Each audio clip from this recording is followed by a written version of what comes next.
پورا جسم ہمارا بے سکون کیسے ہو جاتا ہے۔ وہ ایک ٹکڑا اگر درست ہوتا ہے تو تمام بدن درست ہوتا ہے، اور اگر وہ ٹکڑا خراب ہوتا ہے تو تمام جسم تمام بدن خراب ہو جاتا ہے۔ بعض اوقات پوری باڈی میں بڑی عجیب سی ہلچل ہوتی ہے، بڑی بے قراری اور عجیب کیفیت میں ہم مبتلا ہو جاتے ہیں، اور ایک بے سکونی کا عالم ہوتا ہے۔ اب وہ ہوتا کیسے ہے، پورا جسم ہمارا بے سکون کیسے ہو جاتا ہے؟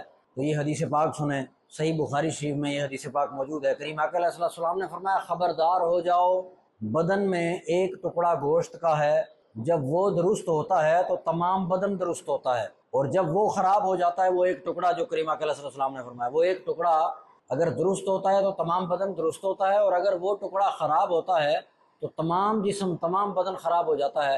اور فرمایا، سنو، وہ ٹکڑا دل ہے، یعنی دل اگر تمہارا خراب ہو گیا تو پورا جسم خراب ہو جائے گا، اور اگر دل صحیح ہو گیا تو پورا جسم ٹھیک ہے۔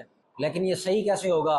وہ ایک شعر میں بات سمجھ آ جائے گی کہ کس کام کا وہ دل ہے کہ جس دل میں تو نہ ہو، تم دل میں ہو تو دولت کونین گھر میں ہے۔ کہ اگر مالک کی یاد اور اس کی محبت حقیقی اگر ہمارے دل میں بس چکی ہے تو پھر ہمارا جسم بھی ٹھیک ہے، ہماری دنیا بھی ٹھیک ہے، ہماری آخرت بھی ٹھیک ہے۔